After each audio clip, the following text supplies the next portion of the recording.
You are now listening to Mondays with Mike Martinez. Hey guys, welcome back to another exciting episode of Mondays with Mike. I'm joined by one of my friends here, Hector. I know him as Hector the Tailor, but Hector, I've known him for a few years now. He does all of my suits. I'll let you introduce yourself, bro. Talk a little bit about your background and what business are you in? Yeah, my name is Hector. I'm a tailor. I work in Southern California. And like you said, I've known you for a few years. I think the way we met each other was at a conference. And one thing that kind of got me to, like, who's this guy was, I see this young guy. At the time, I don't know if you remember Leo. You were at his conference. And I seen you, and you were older than him. Now, a lot of guys that are older, what are they going to do? I'm not going to listen to a young guy. I have more wisdom than him. But you were there in the front taking notes, so that kind of caught my attention, and that's how me and you got to meet each other. But before that, I was in the business since 2020 on my own. And before that, I worked as a tailor for different shops. I even worked for free. So, yeah, that's kind of my story. How did you learn the tailor business? So like what got you into the tailoring I've business? always been into clothing, even in high school. I mean, even my friends now message me, and they tell me, I kind of always knew that you were going to do something in clothing because I've always liked clothing ever since I was little. And then I started sewing. But funny stories, I started sewing thanks to Kanye West. He's actually my favorite artist, and he inspired me to start sewing at home. But I was doing like T-shirts, just the streetwear. That was the route that I was taking, and then that just got too easy for me, and I went to the next level, which was custom suiting. That was a lot more difficult, and I got. Did you have to study? So I had to actually got a sewing machine. This is crazy. This is the time where I was at home doing nothing. I was recovering from a surgery, and I had nothing to do. I was just all I could do at home was recover. So I was like, what do I do? I can't just sit here. And I found a sewing machine, and I just picked that up. I had no idea how to turn it on or nothing, and I went to YouTube University, and I taught myself how to thread the machine, how to use the machine, I even made T-shirts. I started making clothes with that machine.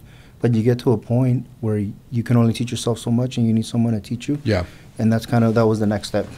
So did you get a mentor, or how did you? I did get a mentor. How did you learn more? Because I know, dude. So just really quick, it's hard for me to go and buy a suit at like a store because they always feel so awkward and uncomfortable. And you explained to me one time, it's because like my arms are thick, and then right here, like my back muscle right here is also big. Yes. So I can't just get a suit off the rack and like throw it on. Even if you tailor it, I'm still so uncomfortable. I feel like I can't move. Like I'm gonna rip it from right here.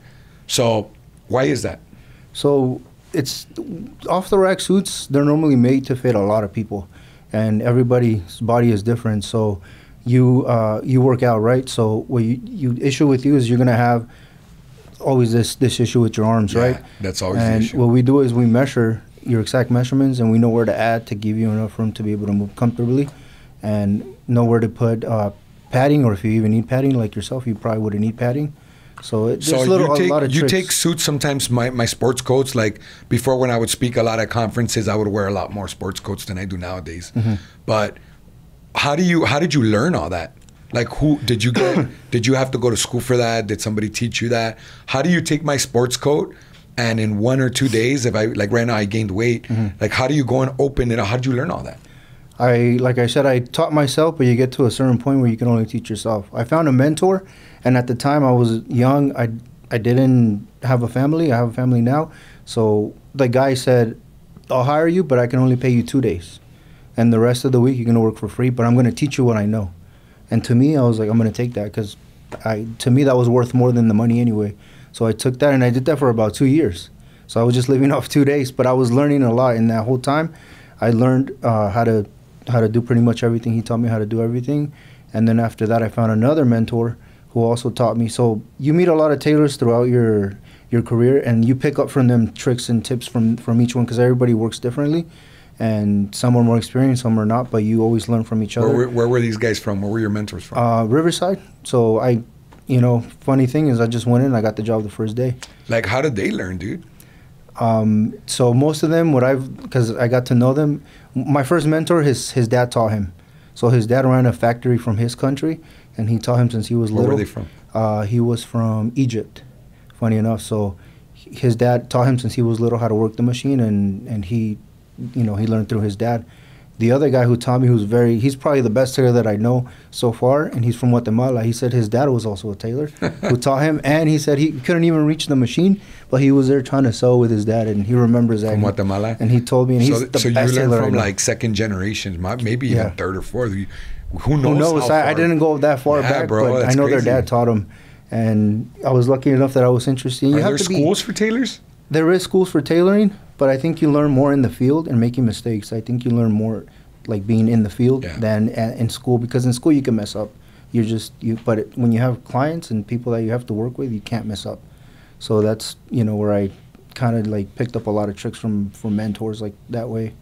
So if we go back and we look at 2020, you worked for a couple of shops after you learned from them, right? Yes. And did it pay well or not really? I mean, it was like average, I'd say. The last job that I had was actually Macy's here in Victoria Gardens, and I was the head tailor there.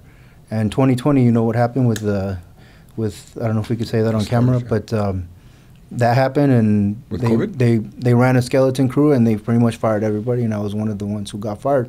Actually, on my YouTube channel, talk about that at that time, where I was like, I don't know what I'm going to do, right? But I said, you know what? I'm just going to start my own thing, and I did. And I started by going to conferences, and the first conference that I went to, I actually got my first business partner from there, and it was his conference.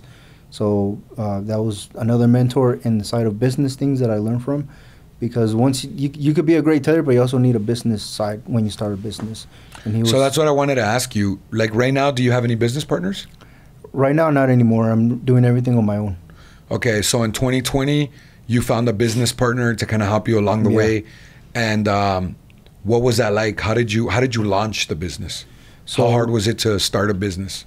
So first thing was getting the sales. I think that's one of the first things he taught me, is like, just worry about the sales and worry about meeting the clients. And me and him actually didn't become business until after a certain amount of time. So I met him there, and we became friends, and I started doing his suits, and then after a while, he became my business partner. But he helped me in the sense of getting an LLC done, going to the bank, like doing all the little stuff that, as a tailor, I consider myself an artist. So like, I kind of don't like the number side of things. So you have to know where your weaknesses are in business. And I'm kind of glad he came in and taught me that, because I didn't know anything, because I wasn't interested in that side. But it's a very important side of business too, not just making the suits, but also having the numbers, the accounting, how much profit, how much you got to do your taxes, all these little things that go into actually starting a real business. What kind of conference was that?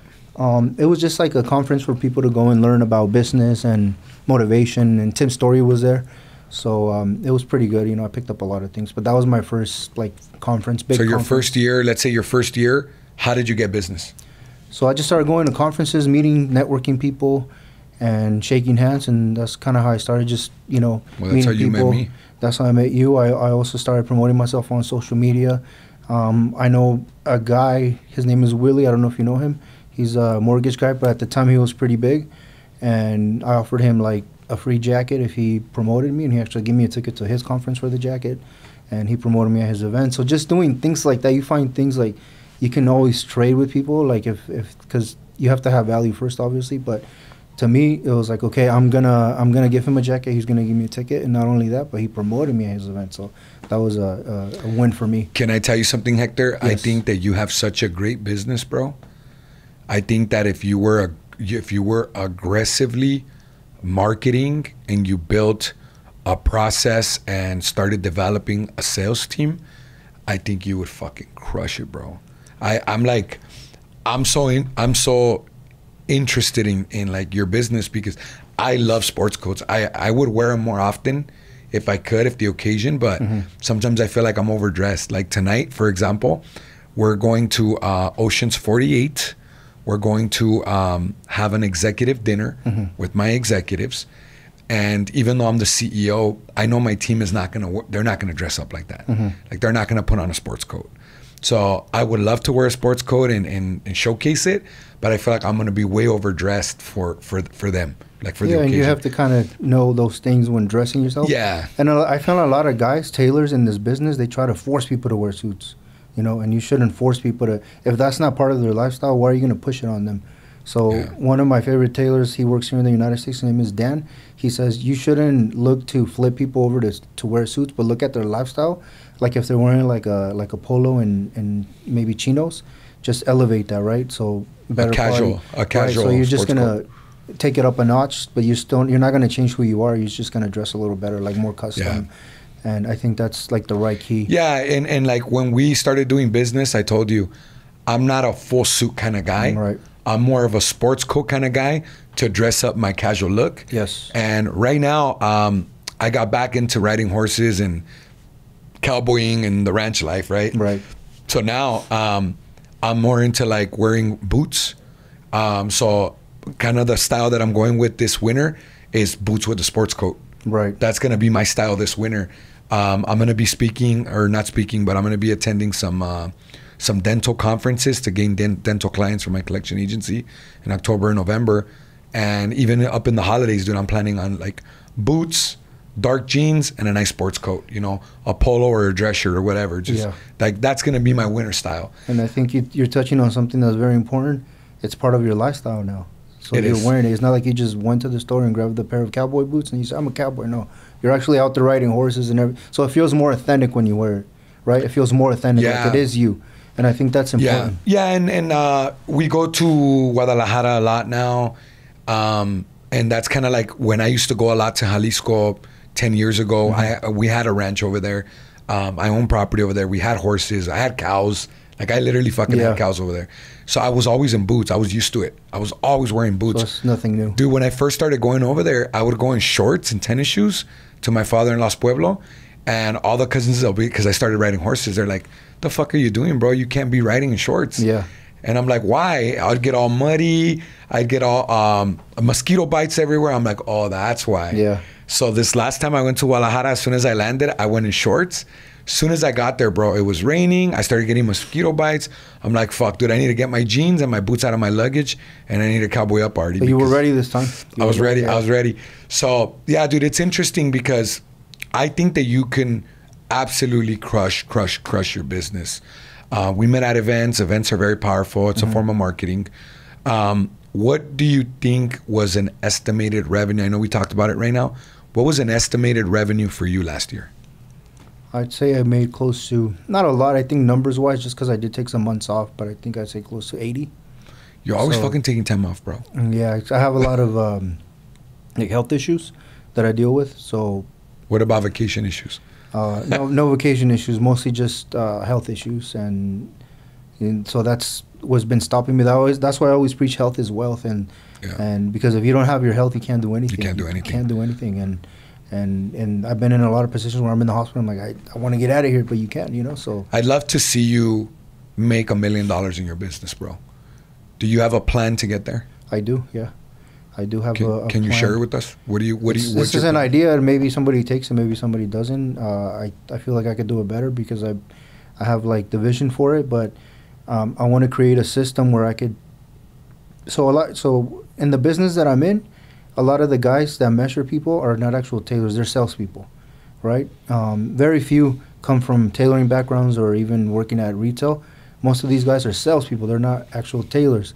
The actual tailors, they're going to charge a lot of money for bespoke, and because they know what they're doing and they know their value. So for me, what I want to do is I want to bring something different into this business where I could make like a video or like a book made of videos, and I can teach guys how to measure different body types, what it takes. Like there's little tricks that you pick up by making mistakes, and I could teach those and sell those to the big companies so they could give it to the salespeople to know.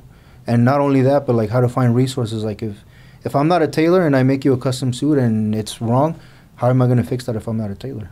So I'm going to show people how you can fix that. So that's not more making custom suits like what you're doing right now. That's more like providing training to big companies. But that's going to help me train because my guys too, because I want to get more people to work for me, because it's not easy to train somebody in this art because you have to be very patient. It's not an easy skill to learn.